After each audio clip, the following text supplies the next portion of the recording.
I'm standing on a 28-acre tract I have listed here in western North Carolina. It's centrally located between Boone and Asheville, directly off of a 4-lane highway.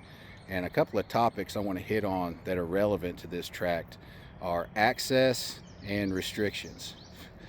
So, as far as access goes, my seller, he lives on the other side of this property in a house, lived here for 20 years. And he says he wants to sell this 28-acre part of the property.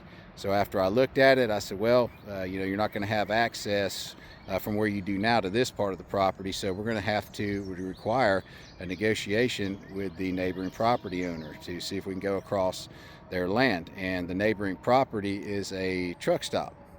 And so he asked me if I would reach out to the truck stop owner, which I agreed to.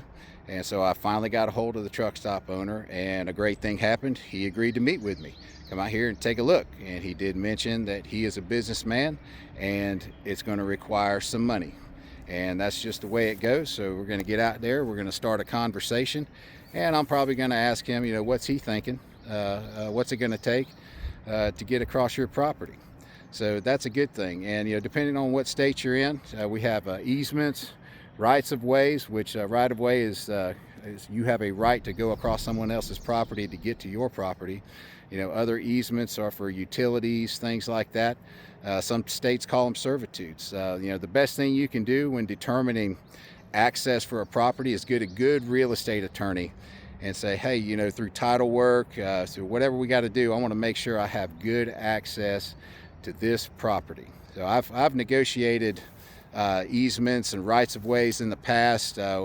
We had one time that the easement to this property did not run with the land, meaning when that owner sold his property, that easement did not transfer to the new owner, and it would make it a landlocked property. So we reached out to the neighbors, and it took months, but we eventually got them to agree to allow them to continue with the same easement.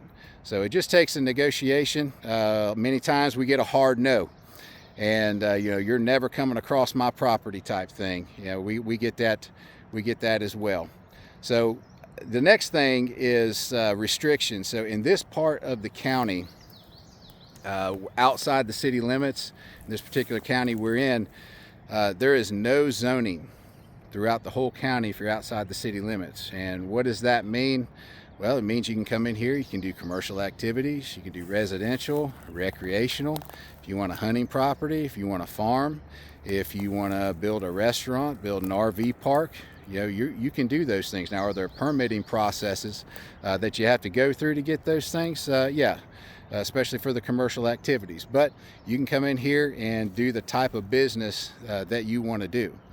And that's a beautiful thing, because in most areas they're going to have pretty strict zoning, and a lot of times it's hard to find a good tract to do what you want to do. Now, this particular tract, it does currently get hunted. There's a lot of deer and bear here.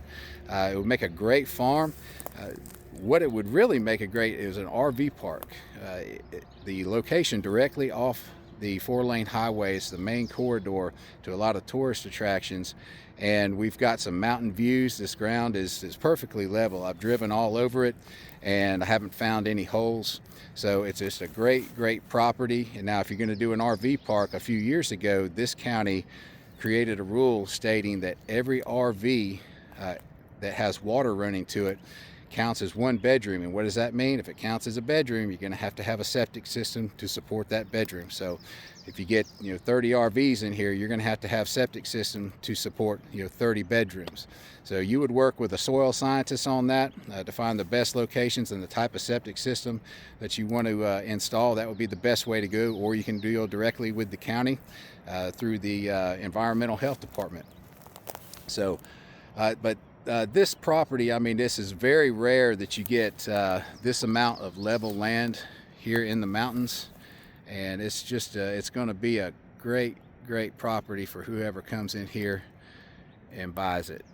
They're going to really enjoy it.